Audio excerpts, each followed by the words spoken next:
Well, hello, ladies and gentlemen. All right, one of the biggest mistakes that I made in my hair care routine was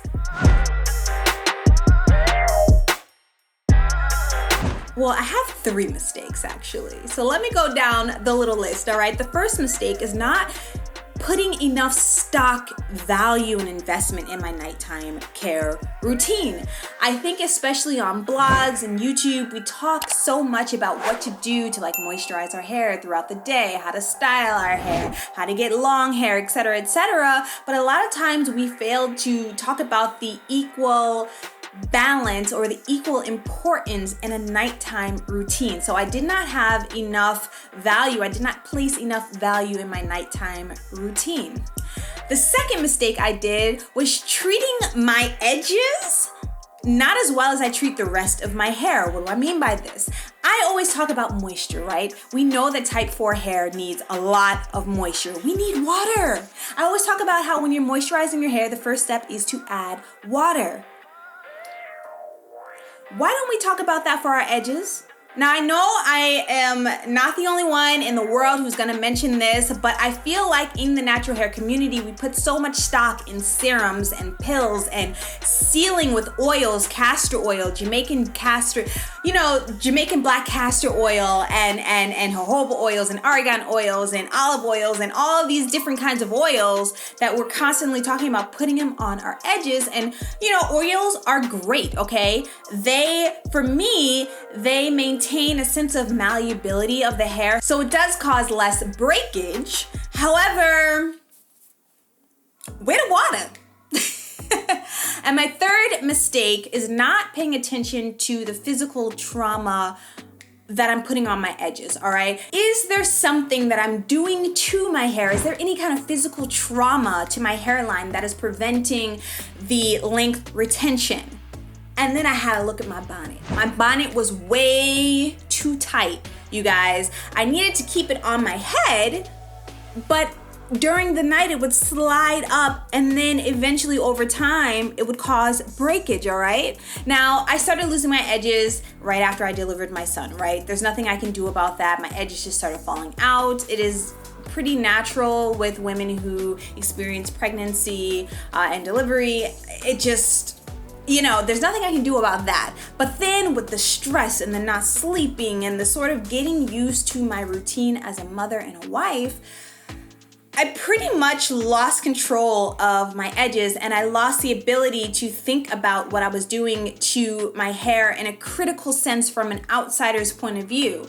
And so I realized those 3 things. I don't have enough water, I didn't put enough value or equal value on my nighttime routine, and my bonnet was too tight. I was having way too much physical trauma on my edges. So in this video, I definitely want to talk about all of the different nighttime routines that I have, the most consistent ones that I have, and why it's important. And the reason why it's important is because your body, when you're sleeping, through the pituitary gland, it releases a growth hormone that aids in growth, but also restoration of your body. So while you're sleeping, your body is repairing itself. So essentially, whatever you do during the day and at night will either aid in that process or take away from that process. So let's talk about tools. Get yourself a water bottle. You guys, a water bottle is the easiest way that I found to maintain the moisture levels of my hair. So at nighttime, I will spray water on my edges. I will put a serum on and then seal with an oil if I find that it's necessary. So a water bottle is going to be your best friend because that means that you can add that water anywhere. Now, if you don't have a water bottle, obviously you can use your sink water and sort of put it on your edges and then carry out with the rest of your routine. I mentioned that my bonnet was giving me some trouble. So my solve for not wearing a bonnet anymore, yes, I stopped wearing bonnets, is to get a satin pillowcase. This is something that I have known about for years. and just never invested in one. You can use silk, you can use satin, and satin I believe is really nice because it helps your hair sort of glide off of the fabric. It doesn't soak up as much oil and whatnot as like a cotton pillowcase would, but silk is actually the best, to be honest. Silk pillowcases, they're natural fibers. They do not dry out the hair. They're also a little bit more on the pricey side. I have also adopted going back to my scarf. This is a scarf that I have. It's really simple. It's more of a satin scarf. It doesn't pull on my edges. I make sure when I wrap my hair, I actually put the scarf a little bit lower here. And then I'll go ahead and go to bed. So what that allows my hair to do, since it is low porosity and it takes a very long time to dry, is I will get a lot more airflow having just a scarf on. It's gentler on my edges, and then my satin pillowcase will help me with the rest of the lengths of my hair. Now, what I do for my nighttime routine really has to do with the results that I want for the next day and where my moisture routine is. Now, I have a whole video on how to moisturize type 4 hair. I will link it here. I will try to link it in the description box as well. But essentially, I re-moisturize my hair after styling at least twice a week. Now, what that means is that I will take water, moisturize, I will put my style on, and I will top it with an oil. And then, today, I had braids. I had my hair braided up before I went to bed. I put some perm rods on the end, and I sort of went to bed that way. And that had allowed me to have the hairstyle that I wanted today. So it's in combination, right? If I know I need to sort of re-moisturize my hair and I want a specific style, then I would do that twice a week, all right? Now, some weeks that's just way too much manipulation. I would rather not style my hair twice a week. So what I will do is do something like the pineapple method, right? In which you kind of take all of your hair, you put it up, you can put like a band or a scarf like very, very gently around the hair so that all of your hair is kind of at the top of your head. Put a scarf on to protect your edges and then go to bed.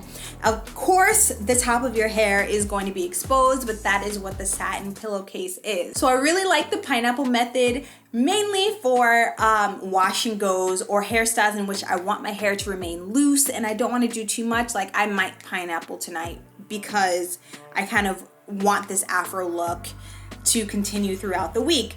But I still will probably put a little bit of moisturizer and oil in the morning. And the last nighttime routine that I typically do is banding. I only use this when I really want to stretch out my hair. I have done sort of like a version of banding with wire in my hair, and that created this really elongated sort of crimpy hairstyle that I really, really liked. But also I'll use banding with wash and goes, right? I want my hair to have this wash and go look, but I really want to stretch out the strands. So I will put scrunchies on the lengths of my hair, cover with a scarf, and then go to bed. So I wanted to keep this, pretty chill, pretty simple, because I just want you guys to know you don't have to do the most with your hair. And a lot of times, unless I'm going for a very specific style by the end of the week and I'm not willing to use heat, then I will use a lot of these methods in order to elongate my styles and cause less manipulation throughout the week. It also needs to be simple because you need this to fit into your lifestyle. Honestly, there used to be a website called Keep It Simple Sister, and I agree with that. Tracy had it right, keep it as simple as you possibly can. And if you're wearing a protective style, moisturize the edges, spray a little water, get in the shower, let that steam penetrate your hair so that you're still getting that moisture, and then wrap it with your scarf or your bonnet, whatever you're comfortable with. I make these videos so that you guys can get more and more ideas on what to do with your hair and what works for you. Okay, I'm done. I'm gonna post my hair regimen right here. Now I have the hair regimen playlist so that you guys can sort of fill in the gaps, right? I'm making these videos to fill in the gaps of my routine. So check that out there. And down here, you can check out my wash and go playlist because that's always really fun. All right. I love you all and I'll talk to you later. Mwah.